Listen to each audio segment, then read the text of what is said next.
everybody has their belt buckle and their USB drives? Good, good. Okay.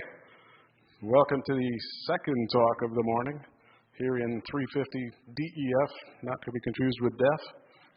I'd like to introduce you to Michael Gough, as in cough, I was informed. A CISSP certified malware archaeologist, blue team defender, threat hunter, and incident responder with 20 plus years of experience. He's another gray-haired guy like me. I'm old. Me too. The creator of widely used Windows logging cheat sheets and co-developer of incident response tools, LogMD and FileMD. He's a veteran consultant for Fortune 500 companies across healthcare, finance, gaming, and more, with deep expertise in malware discovery and threat hunting.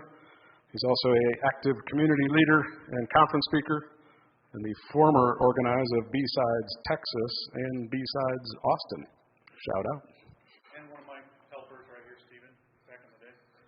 So I will turn it over to Michael. And Stephen led.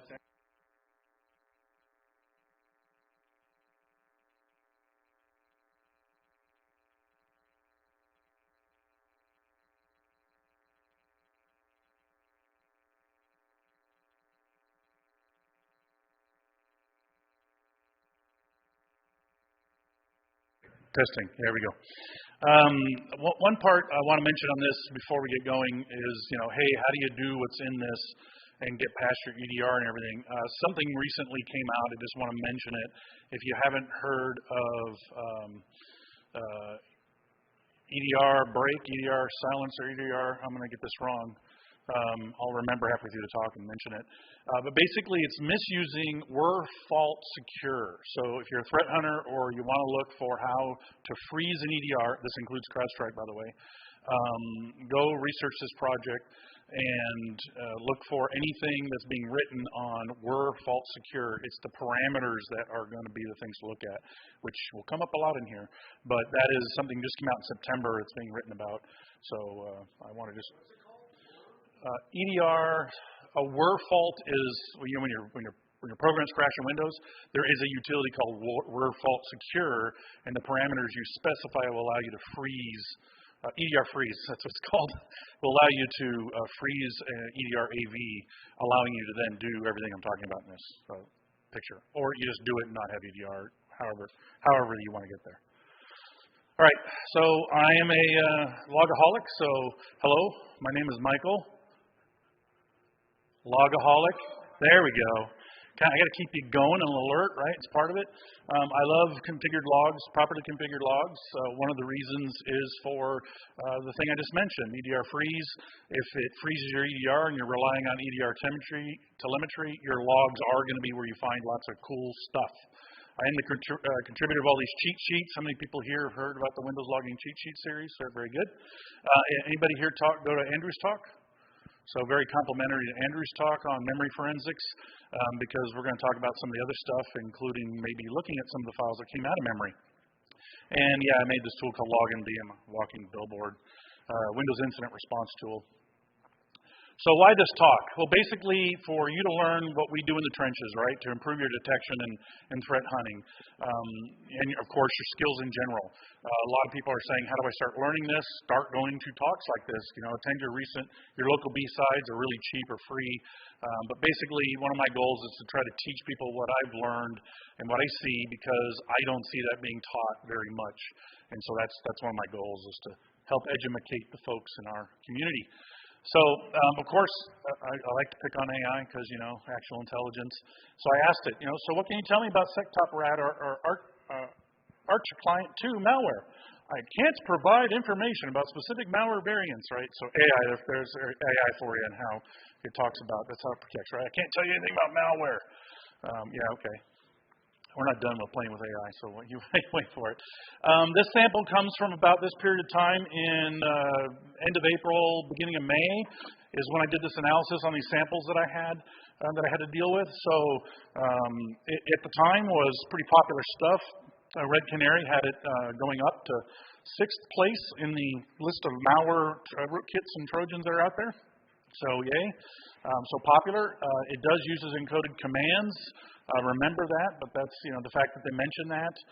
Actually, it's better that you do manipulate PowerShell. It's easier to detect your manipulation than it is to detect what you're actually writing. Honestly, if you're dump stuff to a sim, but that could just be me. And of course, what they're doing is they're looking at injected processes using command.exe. So in this case, come on now. There we go. Command.exe is a processor running. Now, if you see any command.exe in threat hunting, you should always investigate it as well. But also, things are being injected, which is where we're going to really focus here on this talk. In this case, MS Build is something you're using. Again, lolbin, they're living off the land, built-in utility being misused. And it does have outbound connections that are known, port 15847, but IP addresses and ports change like the fire. Matter of fact, in the multiple samples I had, which you'll see, they already started changing the ports. So chasing IP addresses and ports, good for a SOC for the immediate need of an immediate infection that maybe 2, 3, 5 people get, but not long term. You got to look for other stuff. And then, of course, it's using pastebin as a way to fetch files from. There's kind of two parts to this, but do you allow pastebin in your environment? A lot of people do. So again, this is a .NET-based rat. That's why I wanted to have this talk. I've been seeing this come more and more and more and more. .NET's built into Windows. That means a lot of the code I'm going to use, I just have to tell Windows what to do with it and how to compile it and or how to call those .NET libraries. And again, it connects to a pastebin associated with the host name to receive the C2 to figure out where I'm going to send the payloads to. And primarily uses 15647, but also 678, 649, 228, and 80, and as you'll see, 443. And so it also uses this obfuscation technique. There's the before on your stage right, which is your left, and the after obfuscation on the right. So they try to obfuscate the .NET code as well, which makes it harder for us to read it, or dictionary type readers to detect what they're doing. It does do browser logging, so it's trying to check what you're doing in your browser. Yay, what else doesn't snoop on your browser? Every malware known to man. It does use encoded PowerShell, right? Base 64. If you're not aware, by default, Windows doesn't log PowerShell well at all, like crap. So you have to actually there's a cheat sheet for that. You actually have to take and configure PowerShell logging on your Windows servers, workstations, etc. And if you do it properly, actually when base 64 is detonated on a Windows box, it will unencrypt or decode the payload in the log as well. So no use of going up to CyberChef or anything else. But yeah, they go ahead and they do these steps with. You won't have to because it can be in the logs. Yeah, if you don't do your logs correctly, you have to take this encoded base 64 blob, go to CyberChef, drop the nulls and all that. So why does malware still work so easily today? Duh, users. No, really, it's more about that, but it really is users. Local logging is rarely, like almost never up to my standards. This, I think, if you rely, I'll talk about that in a minute. The easy button, right? I'll just go ahead and put it up there. The easy button for EDR is what people think. And if you look at why EDR was developed back in the day, it's because in order to get the detail level that we see today in Windows logs, EDR was written like the original Carbon Black was literally just a stream of everything happening on the box. Unfortunately, way too noisy. You got to add intelligence, and now we're in the modern EDR realm. But what if they interrupt it with EDR freeze or some other mechanism? Your logs are going to be where you're going to get some details, right? So that's why I love them. The goal with IR is to feed into detection, right? We find something when we investigate a box, we're like, ooh, this will make a really good detection. A good detection is something that's high validity, meaning it triggers when it happens, but it doesn't trigger often, and it doesn't create a lot of noise, right? So anytime you can find that when you're doing this kind of IR or malware discovery, malware analysis, this is not reversing, by the way. I don't do reversing. I use what tools I have, which is a lab box, properly configured with a bunch of stuff added to it, and then I detonate the malware because that's what our tools can actually detect. That's what the SIM's going to see. So I want that kind of data. I don't want any other mumbo jumbo. And again, the typical artifacts. Can we detect this? Can we set up a rule to say, this is interesting, we probably shouldn't have this? And we'll talk about a couple of those as we go along. And again, one of the problems, everybody thinks EDR is doing the job. I don't need to do better logging. I got EDR. You are so wrong. EDR misses things like recon, lateral movement. It will occur. Bad guys, especially advanced attackers, will get in with EDR deployed, find you have EDR, do all kinds of recon and pushing and moving, find that 1, 3, 10 boxes that do not have EDR, or it's not running, and that's where they'll start their attack and go from there. So how many people here know for absolute positive fact, 100% of the machines, okay, 99.66666 sigma, of your machines have EDR running and currently up to snuff? Yeah, no. It's difficult. I can tell you from being a consultant back in the day, I've never been in an environment that could prove they were even 80%. So there was always gaps in the space of deployment. It's a difficult problem. Most EDR do well on process execution unless they're bypassed, like the EDR freeze. That's just literally this month been reported. And I have seen an example of that. So it's the parameters of were fault secure that you're looking for. Most orgs don't have full-bodied SIM. That's another problem, nor do they collect all the workstation. Again, remember the comment where I said, what's the problem? Users? Well, if you don't collect your workstations, where's the malware first start? It ain't starting on your servers. That's where it goes to. Unless it's a web-based attack, yada, yada, yada, and all that RCE stuff.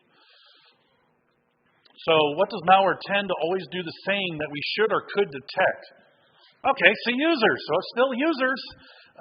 If you look at the way malware infects a user's box, what does a hacker know?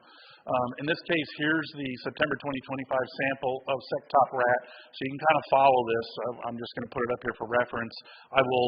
The old version of this is posted, but I'll post this version after the con and I'll link it to malwarearchaeology.com, which is going to be SlideShare, right? But basically, if you look at the title up here, see users, right? This is where the stuff starts. Why? Because the bad guys know when you click on something, see users is a place you can write stuff to the disk to begin the infection. Whether it persists on disk or not, but they can start there, okay? So what does typical malware look like in common? %temp, %app data, %program data. These variables are what the malwareans use when they write stuff or detonate stuff on your box. Because you can write. Any user, locked down to the hilt, any user can write here. So they know they have rights to write here. They have the rights. And then they write. Malware begins in user space like 95% of the time. So this is like, where do I look first in a box that I think's infected?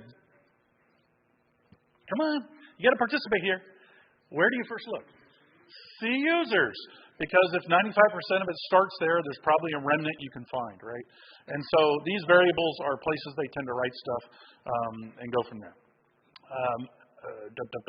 Security event IDs, if you want to look for the process execution, is 4688. If you're using Sysmon, an additional service, and there's my old friend Damon. Hello, sir. Hello, chef. But yeah, you can also do Sysmon, which again I have in my lab box. You can put it in deployment in the corporate world, but it's incredibly noisy unless you seriously configure it not to be noisy, like ridiculously noisy. You'll go through a gigabyte of logs in a couple days, depending on what you configure.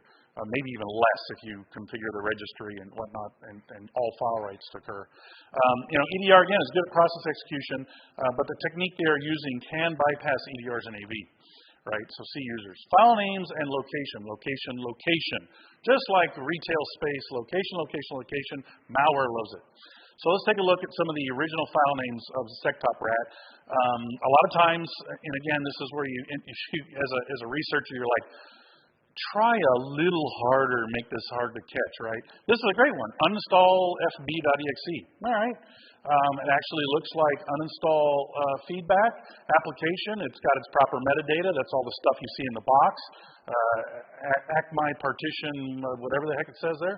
And then on the right, you've got the guy got a little lazy and said, whatever, DG, blah, blah, blah, blah, blah. Right? I'll immediately find this if I'm doing research, right? The one on the left is harder to find. The one on the right is a lot easier to find. And also, they didn't fill in all the metadata, which is important because the metadata is what immediately tells us, hey, we got something fishy here. That doesn't mean proper files don't lack metadata. It does. They do. especially third-party stuff. The location of files are also the great giveaway. In this case, you can see on the Malware Lab, see users, Malware app data local, and then in the root of local, this is like what I call a high validity alert. EXEs, DLLs, binaries should never be in the root of app data local, app data roaming, app data local Microsoft Windows, C program data. I can't tell you how many malware campaigns and payloads and keystroke log files and data files that I find in locations. This stuff should never exist. Okay, just it shouldn't be there. So if you know that's the case, then this would be a high validity alert because a lot of malware, in this case SecTopRat, writes it to a place there is never an exe. Literally, that's the dump of the folder. That's it. So if there's a binary there or DLL, it's bad, right? So there's the bad guy right there, and that's the location. So yeah, this is a great location, location, location. So here, some of the output from LogMD, right? So folders in user space, new folders under program data local, roaming, local Microsoft Windows, etc. You can see, in this case, app data roaming, RF control. So now they made a subfolder, and they put the bad DLL inside that folder, right? So now you're looking for user space, some weird new folder name, and then what's in that, and go from there. On the left, you see the word malicious or good. That's the file ND stuff where it's statically analyzing the file to look at how the file is crafted to determine whether the file is good, bad, or malicious, low, medium, high kind of thing. And so that helps us when we're doing our investigations to say, you might want to look at this one. And then I see it's in roaming RF control. I'm like, I don't know what RF control is, but it says it's malicious, so I'm going to go look at it. All right, so location, location, location. So what do they like to share in common? Well, here's one where, again, the SecTopRat client used host app debug in the root. There's Gamma 64+. In the root of the folder program data, they created a folder and put this file in here and a bunch of other ones, okay? That file right there is actually not bad. That's a good file. One of the files below it is the bad file. Anybody care to guess? Take a wild guess. So this is what you call DLL sideloading. So they take a valid program, valid binary, Windows or third party, doesn't matter. They create a folder, they drop all the files that program needs, and then they add their bad DLL. So when the program runs, what they call the program, and you see that program run, you send it to VirusTotal, it says, no, that's good. You're like, okay, you move on. They've actually sideloaded a bad DLL. Yes, Stephen? Is the bad file the 5 meg file? No. Good guess, though. It is a DLL. We'll get to it. So again, here's that another folder, another item, xpfix.exe. The only thing in there, okay? xpfix. Wait a minute, isn't this Windows 11? So these kinds of things are what I see. It's like the Matrix. You're looking at the Matrix, and this stuff to me sticks out. I can look at the results and go, yep, there you go. And so yeah, location. If you want to up your game on logging, there's a cheat sheet for that. You can turn on file and folder auditing on C users. You can run this across the entire infrastructure if you want. You don't necessarily want to collect all that into a SIM, but at least if you collect it locally, you'll get a 4663 event, which will allow you to see newly created files. And yes, you're going to see new Chromes, new Firefox, etc. But you'll also see these kinds of things. And if you do some filtering, you potentially can benefit from that dramatically. So what's typical malware look like? So here's where I told you that the uninstall, whatever the heck it was, fix that, this, or the other thing. You say, all right, there's a new file here. I want to go look at the binary and see if it's bad. Nope, perfectly good. VirusTotal, you're good. So again, trying to fool the analyst. Here's the other one. If you didn't guess the second file down, that is actually the malware. So in that uninstall FB, come on, go back. There we go. In that guy, there's a DLL that's required called libcrypto, and that's the malware that actually gets sideloaded when they call it. What's that? It's not embedded. It's in the folder. It's sitting right next to it in the folder that they created, right? So DLL sideloading. So again, it may not be just the exe that's being called in an auto run or something you see executed in the EDR. It'll be the module that they're calling. In some cases, as Andrew might point out, and load it only in the memory and nothing's on disk. So how to tell if it's .NET malware. When you see the process execution and you look at all the modules that the exe is calling, you'll see C Windows assembly, native images, 4.0, system Windows, blah, blah, blah, blah, right? Here's the .NET locations and all the things they load. And so this tells you that they're calling a lot of .NET functions. And if you read what the actual file names are, the bottom one, system.net.http, well, clearly they're calling web-type traffic, right? So now you have an idea of what it's doing. You don't have to reverse the malware to know what it's doing. There's some system Windows forms. You can go research what all these are. System XML, system configuration, system core, system drawing, etc. And you can kind of get an idea of the things they're doing. Whoops, I want to go back there. And then below that, you can kind of see the tree. This is something we build with LogMD, but a process tree, where there you can see the gamma P64, then calling the gamma P64 again, and then calling dforge, and then the xpfix, so you can see what's calling what. It's this series of parent-child relationships are key as well. Location, location, location. Yes? This is output from LogMD. This is a tool that I created. It's a standalone Windows incident response tool that you run on a box and you collect the data. Looks kind of what? You can launch this from Cape if you wanted to. Create a module for Cape. That's what we do. You know, all command line, have to be an administrator. We go to the RTR console of your EDR, run it on the box, collect the artifacts, pull back, just like we do with Cape. So yeah, good question. That's a good question. Incoming. Oh well. That wasn't even close, but he's sitting pretty far back. And the one below that, you can see from just the standard type PIDs, 996 is calling the other ones below, so that's kind of in the graphical, typical Windows way you would see it, as opposed to LogMD when we do our process tree greater than 1. It makes it a lot easier to see. And I can look at that and immediately go, yeah, bad, right? So location, location, location. PowerShell. What does typical malware look like or share in common? SecTopRat, like a lot of malware, because again, PowerShell is built into the box. Why type all that code when it's already there? It's built in, right? Just like .NET. They use obfuscation, either naming things funky or using base64 or a combination. They do all kinds of funny stuff with this stuff. But again, if it's not properly configured, that's one of the reasons they're doing that, is because if you don't configure PowerShell, then as they type PowerShell, you're not going to see much. So yeah, do that. But you want to look for a 4104 if it's properly configured, and you'll get to see the base64 blob and the obfuscated blob, and then the base64 decoded if you do it properly, if you log properly. And so here's what it looks like here. So up on top, you can see the base64. You can take that to CyberChef, or again, just look in your logs for it. Here's what the output actually looks like. So they're going to bit.ly.cx to initially get the payload, and then you can see as you follow where the line goes, it ends up going to temp. Remember the dollar environment variable. Remember %temp. That's what it is. So it's dumping it into the temp folder, Krista x64. Right, so that's the thing I mentioned earlier. Oops. So location, location, location. And then down there, if you decode this, you can see that it's meant to sleep for a little over a minute. They're doing that to try to create, stop some of the detection capabilities. Right, if something executes and I launch it right away, nothing's happened yet. But if I wait a minute or two, and so by some of this decoding you see in the logs, if you do it properly, or things that I would look at, I generally sit there and twiddle my thumbs before I launch my detection script. But sometimes I launch it right away. I'm like, I'm not seeing, but I think I should see. I'll just run it again, and then boom, I've done it past the sleep period. So watch out for these, but these are for detection avoidance. Startup folder, auto run persistence. This is, again, try a little harder, bad guys. I mean, come on. SecTopRat did not have anything interesting here. Same old dumb auto run. They basically used a link in the startup folder. Now, the link goes to the valid binary I talked about, so none of that's bad. But look at the name, right? The name right there should tell you something's funky. And so, go back. And then you can see down here below, program startup, and you see the long thing, program startup, bit.aee.temp.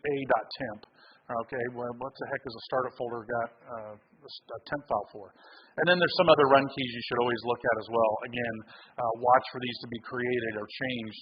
Run and one once will happen when there's upgrades and whatnot, but generally when things are added to the run key, they're looking to persist. So, and again, there's a cheat sheet to audit those.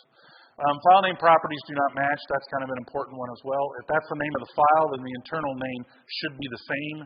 And so that's something else that malwareans constantly mess up. That's real easy for us to see in our reports and our data. It's literally right-click properties or use a tool to look at the metadata of the product, and you'll see that these things don't match. They're blank or whatnot. There's always things to look and drill on. So let's talk a little bit about communications. SecTopRat uses the bit.ly CX to get the payload and then sets it in that to then go to pastebin to say, where do you want me to send it to? And then off it goes to wherever. Right, so we got two pieces to the web puzzle here instead of doing it all at once. The idea here is maybe you'll block one but not the other, or you miss one and then you still have comms happening. IP ports and domains change. I'm not a real big fan of that. Good at the point of time, but if you ever chased a threat actor, we're constantly putting IP blocks. They realize we're blocking them and they change the IP block to a completely different subnet, right? So it's a short-lived relief or ports. So definitely you want to look for more of what's communicating. Sometimes you even go and look at the headers of the communications and write rules. So here's an example where all the IOCs of all the paste bins, you can see they've got endless combinations of paste bins to use. You're good luck on trying to chase those down. But yeah, and again, if you look at the web filter lookup, paste bin's generally okay. So the malwareans know that this is generally allowed in a lot of environments, which is why they use it. So typical things from the Windows firewall logs. So this is where I never see this configured in environments. The Windows firewall logs are awesome because the one thing, you don't have to use the Windows firewall, you just have to turn on the logging, is it gives you the binary that the comms are happening to, right? We got this funny traffic on port 22. What's doing it? Well, Windows firewall logs on the Windows box would tell you that it's binary XYZ. So if you remember right, in the talk we talked about there's Russia and US in here. But port 15847 there's at the top, and you can see MS build is the thing calling and running it, right? So right there, very telling for me. I kind of focused on .NET being used, MS build, there it is, .NET framework. And there's the port that we know that SecTop is running, but Russia. I mean, one of the things we do with LogMD is who is all those Windows firewall logs so we can get the country and the owners in the reports. So it's real easy to say, hey, Russia's calling. But, and again, in the sample below, later on, they said, okay, fine, we won't use Russia. We'll go over here and use US as well. Amazon. So, yes, they completely morph from Russia to Amazon. But again, look at the location, right? Users Bob, app data local, dforge, et cetera. See, the location of the .NET stuff. Pretty telling in regards to what's going on in the box.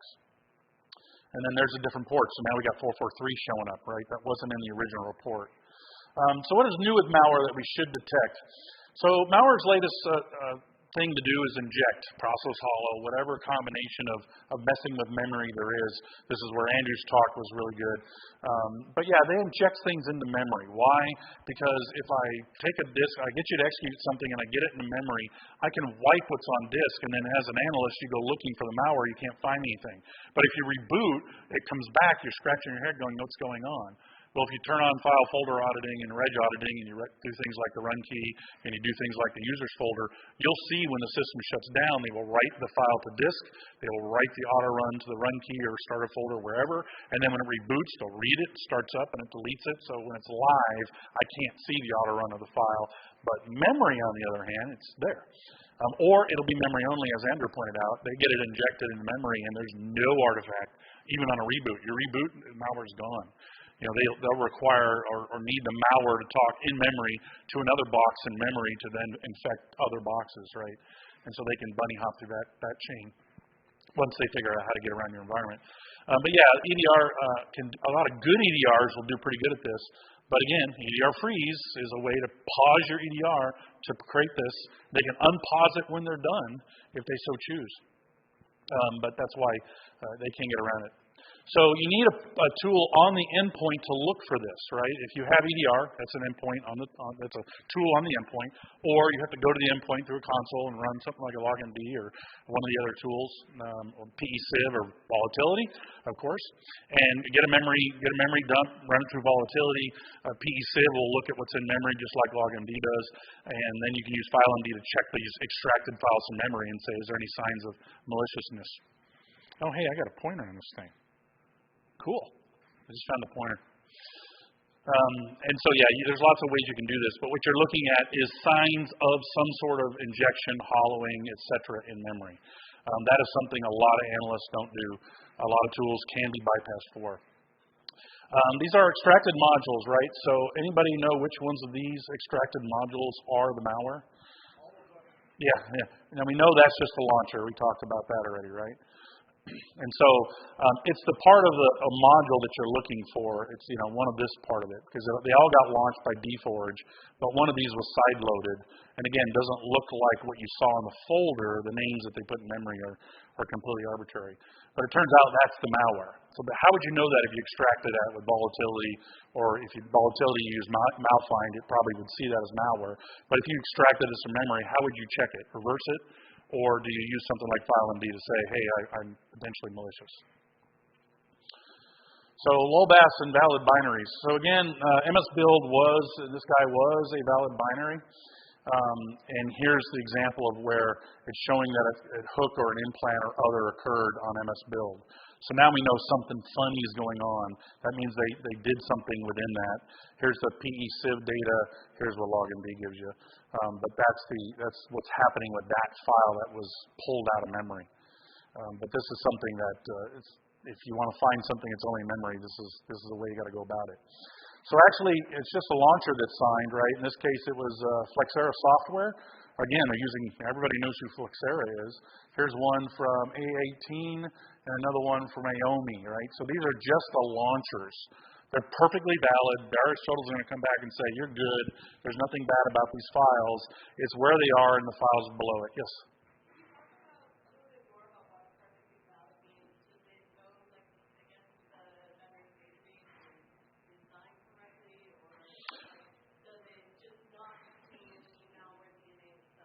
It doesn't contain malware DNA itself. So VirusTotal is a massive repository of files that Google is now owned, right, and has threat intel against. But they also have 65 engines that they can run against.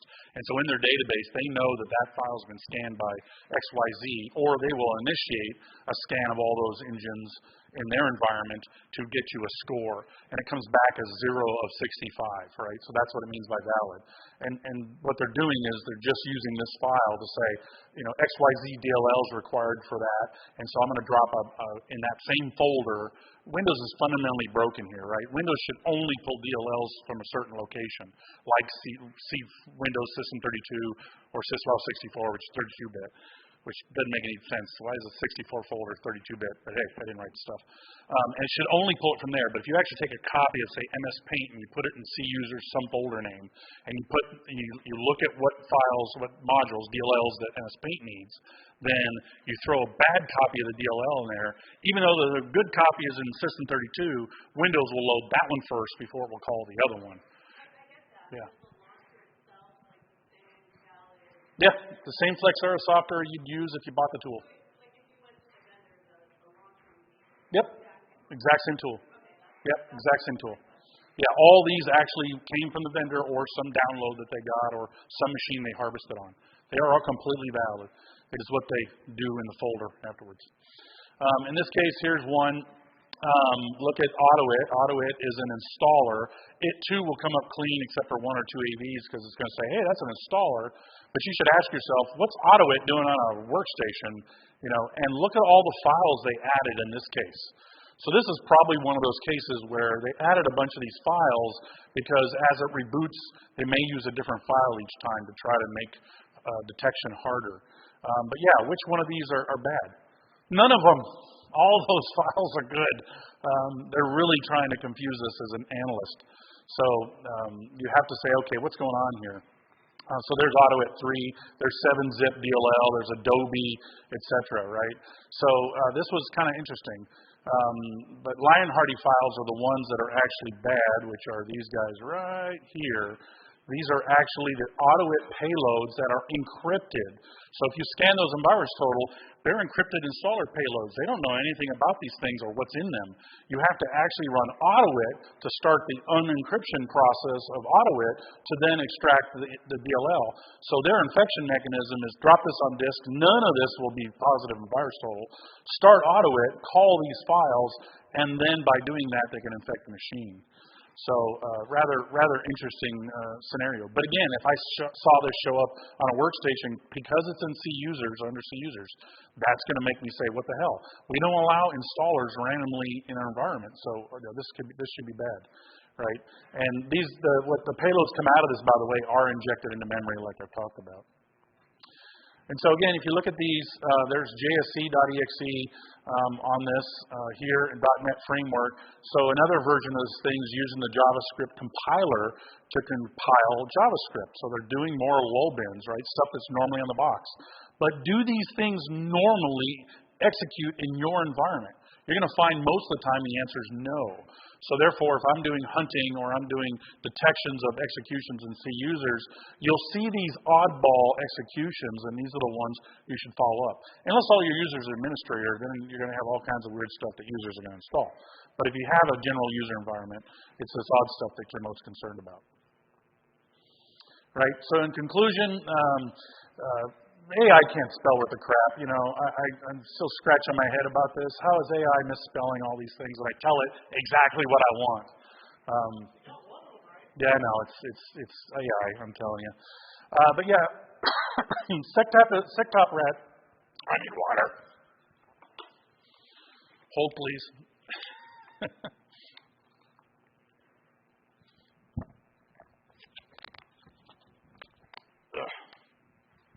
SecTopRat is a newer malware. It uses signed valid launchers, right? These are the same programs you get directly from the vendor to avoid the launchers, right? I'm going to check what you're launching. Okay, you're calling this other stuff, you're good. Multiple PowerShell scripts to initiate those payloads, base64, etc. So, again, we talked about how to detect those. They use signed valid .NET tools living off the LAN to further execute and create things on the fly with .NET. And they're even using installer files like the AutoIt stuff and then the compiled AutoIt folders. I mean, to me, it just looks like a zip file because that's what it is. It's just in the AutoIt format, which is actually kind of a packed file like Aardvark or whatever. They use a weird packing mechanism for AutoIt files. It will sideload malicious DLLs in the same folder as those launchers under the C users folder. So again, all under C users, a lot of this can be detected. Memory ejections being used way more often. So if you're not starting to implement in your triage process, investigation process, to either do a mem dump and use volatility, extract files and file MD them, or use logMD to see if there's any signs, or PESIS, is there any signs of hollowing injections or sideloading or whatnot, you really need to start doing that when you're doing your investigations because it's being used more and more. I've looked at several campaigns of malware where literally, as I detonate it, I can see it happening in the logs, but I go look on disk for the stuff, it's not there. The only place it exists in memory. And whether or not it writes down to disk and run keys on shutdown and delete on startup is an option for them. Sometimes it doesn't. Sometimes I reboot the box, the malware's gone. I reinfect it, do it again, I shut it down, the malware's gone. So it's literally only in memory, which is where volatility memory dumps become crucial to do. So this is something you really should hone your skills and start playing with, because this is where they're going to get around EDRs, especially with an EDR freeze type tool. Malicious browser plugins are being used, so I did notice that it did add a fake Google Docs into my Google browser. Of course, Google said, "No, I don't think so. I don't know about you." But a lot of users that might be okay, and with Edge and Firefox, who knows what they can get around. Same old user directory structure being used for file storage because they know they can write there.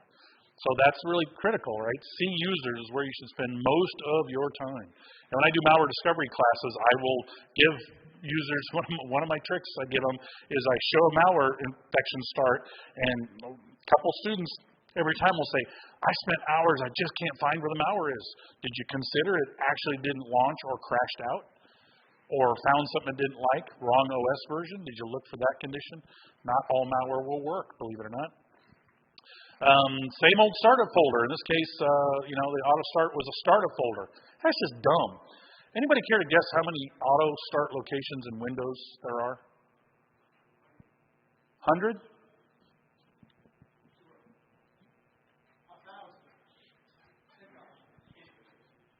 There's easily 10,000 auto start locations. Using these old startup location folders and run keys, I'm just like, try harder. There are thousands of them. I am not kidding you. There's actually a blog that Adam does, same old run key exploits, where he tests all kinds of ways to launch stuff. It's mind-blowing. And when he finds one, it's like every iteration of that in the registry. I don't know his last name. It's an auto run. Just look for auto run malware blog, and you'll find his stuff. Some files move on reboot or renamed, right? They'll move them from where they initially placed them. In the roots of their folders, they'll create subfolders and rename them. So that way, what you might have seen at the beginning after the reboot, because the user will infect your machine, you'll get around to it, but they'll have rebooted. Or you'll say, would you please turn your machine back on so I can investigate it? Now what you saw, you're looking for something totally different. So that's a common thing I see too. And again, still in the C users and program data folders, which is user space, that you'll see a bulk of the disk-based stuff occurring. And the same old dumb auto-run locations. So resources, that's where you can find our stuff. MITRE ATT&CK is your best friend. I highly recommend if you want to do threat hunting and or look to see what your tool coverage is, use MITRE ATT&CK to kind of map what you can and can't see. You can just use yellow, orange, red, blue, green, gray, whatever you want to try to map what your quality of detection may be. SIM is your number one tool. If you ask me what the top three tools are, SIM, EDR, and LogMD. AV has its purpose. Windows Defender for free. Turn it on. It's free. It's on every box. I can't tell you investigations I had where the EDR was broken, locked, or something else. But buried in the Defender log is a stupid detection for the malware. It's like, come on, it's free. Turn it on. It works with your EDRs. The only problem you'll have is that they're both detecting. I've investigated this where two events happen on two machines. One gets caught by, say, CrowdStrike. The other one gets caught by Defender. So that's kind of a pain in the butt, especially if you don't centralize the data. But for the most part, the Windows Defender logs write locally. It's something we harvest LogMD, so it's a real easy log to go look for. It's a real easy log to load into SIM, because if you just look for detections, 2006 and 7s I think they are, then your validity is really high, because the only time you're going to see those event IDs is if something infects it. But again, Defender is pretty easy to shut down by the bad guys. Lateral movement. This is probably one of the best documents I've ever read on lateral movement. Why is this so important? Because it's what the bad guys do before they ever infect your boxes. They move around. They do recon. JP Cert, the Japan Cert, CC Cert, did a phenomenal job on testing myriads of ways to laterally move within WMI, NetViews, etc., and all the event IDs and things to look for. Phenomenal document, because this is the prior to infection kind of behavior you'll see when an actor or a pen tester is actually on there. And you'll get these slides there when you want it. Here's all the website reports that I referenced in the talk. You can find us there. HallwayCon, of course. Please approach me. I'm approachable. We will talk. Managed malware. So I've got some extra slides here. I'm not going to cover these. They're in the presentation. But take a look at it. We manage vulnerabilities. We manage patches. Why don't we manage malware? What I mean by that is reading reports of malware, not reversing reports, because, again, what comes out of a reversing report very rarely can be applied to any security tool you have to go look for something like a SIM query or an EDR alert, whatever. But why not look at these things and say, why can't we manage malware in a way that we read like SecTopRat reports and reports coming out from researchers who tell you that, hey, it's doing this new technique, it's doing this new thing, and you read that and say, maybe we should go look for that environment. If we don't see this in our environment, we know they're not capitalizing on this, like hollowing using PECIV or LogMD or whatever. So why not manage malware? So there's some slides that talk about that. And the 3 C's, configuration, coverage, and completeness, which is, I find that always a problem, where you don't configure your boxes correctly, your routers correctly, your agents correctly. I had an environment once where the client told me only investigate the ones that CrowdStrike had an alert. I go investigate a bunch of boxes. I find they talk to these other boxes. I went to those boxes, found there was no CrowdStrike on them. I said, you've got to expand to these 20 boxes. We expanded to those 20 boxes, and he says, okay, I don't want you to look for anything else. We remediate everything.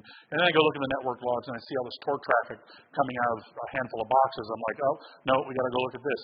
Well, we have that turned on in CrowdStrike. Apparently not. So we turned it on and whacked it that way. So configuration is not just the agents you put on your box, but the logs and whatnot. It's the agents and what you do with them. And then coverage is, are you sure you got it everywhere? Is there a process to do that? So I talk about that because it's an important thing of why we have these failures in the environment. So with that, I'm done. Any questions? I got thumb drives to throw. Yes.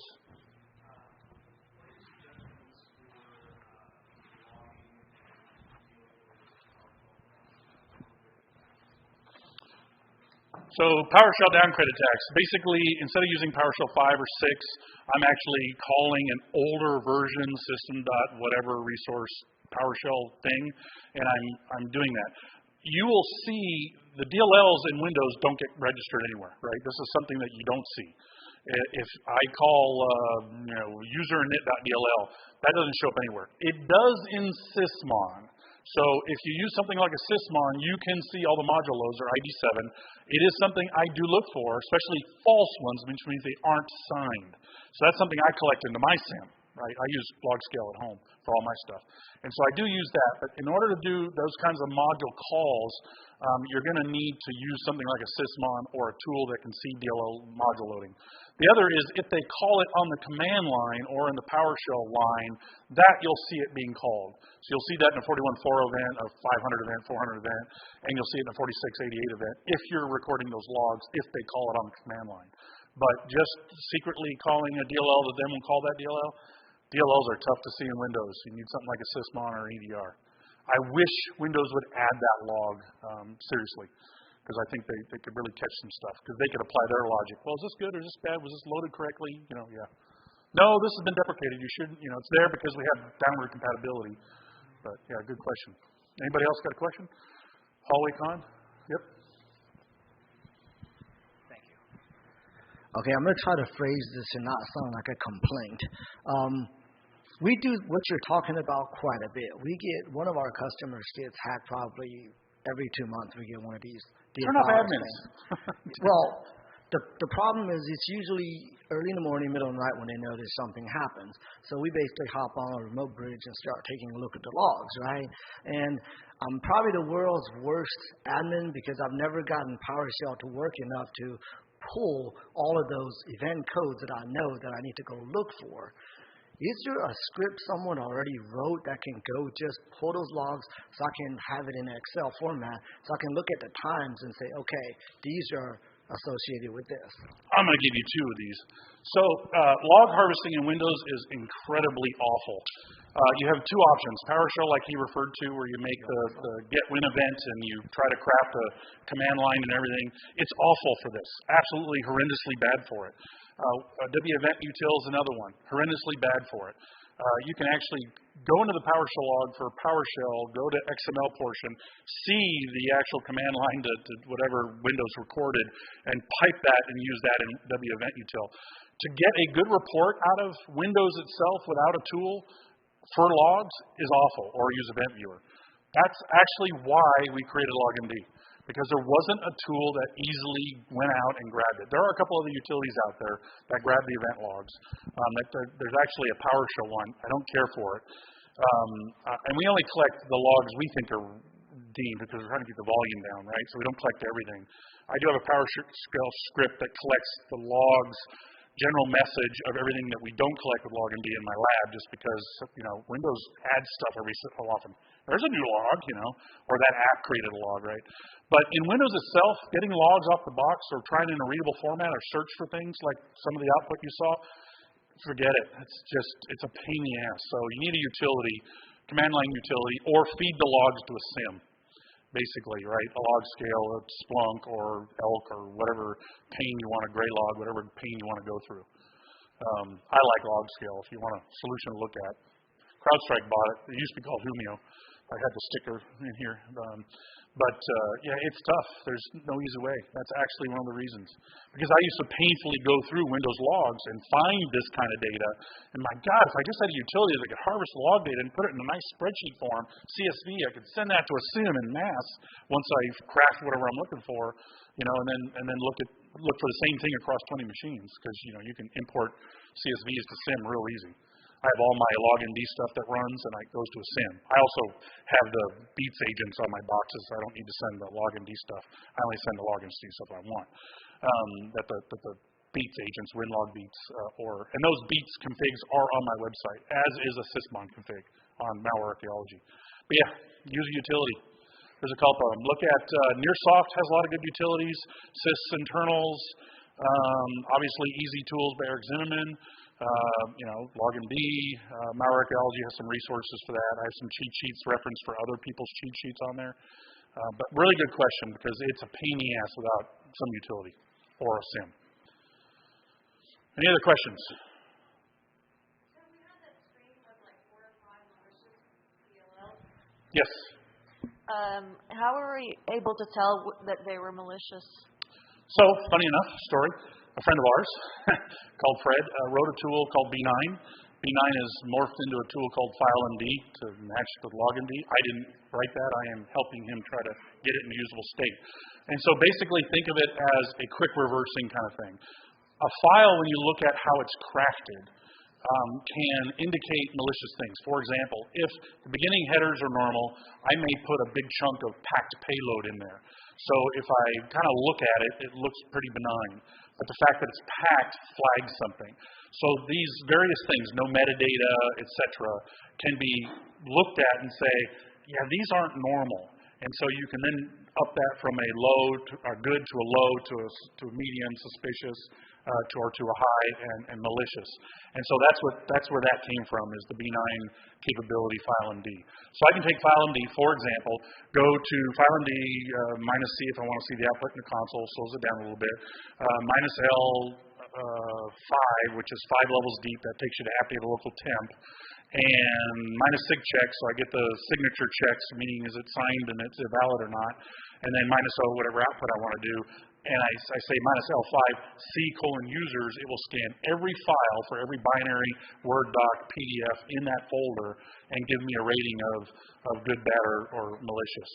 And so it's a tool called FileMD. It's not released yet. But it's So then when the launcher is trying to find the DLL and needs to run, what is it looking at? Just at the file It looks name? at the crafting of the DLL. So if I go to that location where that DLL lives, I can read that DLL, look at the headers, look at packing, look at various indicators within how the file's crafted, and determine whether that's good, bad, or malicious. It's sort of like AV does it in memory. It's just we're looking at the disk file directly. But the launcher, what is it looking at when it's trying to run the DLLs it needs to? Oh, the launcher. So when you build a program, you need all these capabilities. You need GUI, you need user stuff, you need web traffic, etc. So in your compiling, you'll say, I need these modules to be loaded. Right? Is it looking just at the name, partial match, full match? Is it looking? Yeah, it doesn't matter. Windows is broken here. So it can literally say C:\Windows System 32 /whatever.dll. But if you put that whatever DLL, a bad version of it, in a folder above System 32, it will load that one first before it just ignores the path. It says, oh, you need whatever DLL, I'm going to load that for you because it's right here. It's a fundamental flaw of Windows. They actually tried fixing it in Windows 7, Service Pack 2, and they broke so much stuff they had to back it up. Where they basically forced everybody, nope, you have to run it from here. But so many developers wrote so poorly of code, they were dumping their DLLs in places they shouldn't have, and so they couldn't actually enforce it. So Windows is fundamentally broken here. You can't solve it. It's a hierarchy. It's a side load hierarchy problem with Windows. Yeah, it's a bummer. And again, I can take MS Paint. That is, by the way, one of the things we look for in LogMD is we look for binaries that are normally in Windows that have been moved outside of the System32 or System32 drivers directory. What's that? Notepad.exe. MS Paint's popular using malware. So we'll take a copy of MS Paint. They know which DLLs MS Paint does, and then it'll put in a folder, literally MSPaint.exe. Or worse, Dridex. You research Dridex. Every time Dridex rebooted, it would pull a different binary out of Windows, copy it on shutdown. It would get rid of MSPaint.delete, the bad DLL. It would go to the System32 directory, pick Notepad the next time or whatever, and then they would rename the DLL, drop it in that location as they shut down, and so the files completely change. The names and the loader will change. And yeah, just because Windows is totally broken here. And so we look for that and say, hey, you're launching a Windows binary outside of the normal places. That's called an interesting artifact. Hey, good throw, good catch. All right, HollyCon. I have one more question. Yeah, so EDR is getting better at detecting and also logging PowerShell. Do you still feel like there is like a big gap between what Windows logging can do for PowerShell between DDRs? EDR, unfortunately, what it's going to look at is what's executing in PowerShell and what it thinks is malicious. EDR has a simple concept. I'm going to look at what executes and what child it's calling, or what code it's calling, right? So if I see Windows JScript on a command line, EDR is going to say, hey, wait a minute, this combination of things is bad. It also says, okay, I'm calling Notepad, but suddenly I'm calling this weird DLL in a different folder. It's going to see this parent-child stuff, so it's really good at that. PowerShell, same thing. It sees PowerShell calling various things, but if it sees a web client call in PowerShell, it's saying, hey, you're talking to the internet. That's probably not good, and you're going to get an EDR alert. Unfortunately, that's how it looks at it, and that's where it ends. It's going to detect base64 depending on the EDR. I tested 16 EDRs. Most of them all failed terribly on PowerShell detection. This was good 6-8 years ago now, so obviously some stuff's changed, some products are gone, some products have been bought. But the PowerShell logging itself, if you want to see what it's doing and read what it's doing, the logs are the best place to see that. Defender does a terrible job, which is funny because Windows Defender on the cloud, this is the SIM part of it, right? Sentinel, sorry. Windows Sentinel that collects the Windows logs into Sentinel does not parse PowerShell logs like you would think they would. They're literally one line this way when actually PowerShell blob goes this way. And so you can't write a simple rule to look. It's awful in Sentinel how they do PowerShell. Sentinel's good for a lot of other stuff, but PowerShell, awful. And you can't regex enough to try to find what you're looking for. I did a massive threat hunt with it with Sentinel, and it was just, we ended up opening a case with Microsoft saying, how do we write something as simple as looking for a base64 module? Oh, you use AMSI for that. I'm like, no, your stuff's broken, and so I don't want to rely on your stuff detecting it. I want to write my own damn detection rule. Probably one of the worst SIMs for PowerShell I've ever used. But the rest of them usually just read the blobs, and then you can look for whatever you want to look for. And there's a Palo Alto Unit 42 article that's fantastic for the top misused PowerShell commandlets. And so also in obfuscation, like let's say you want to do commandlet no profile, right? Literally spelled no space profile. Well, it can be N tick O tick space tick P, right? So you can obfuscate it so the spelling of no profile gets broken up. That's what's called obfuscation. Daniel Bohannon did a great talk at DerbyCon about that. I helped him with some detection. Turns out you just count the ticks. LogMD does that as well. You can write SIM rules for that as well. I haven't log scale. And matter of fact, they're on the cheat sheet. One of the cheat sheets, there's a log scale and a Splunk logging cheat sheet. Those detections are in there.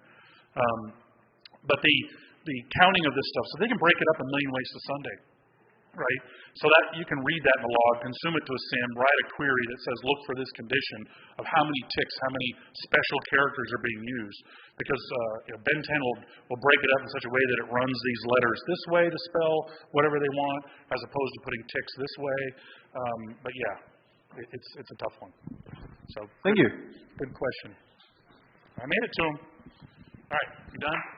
Thank you, Michael.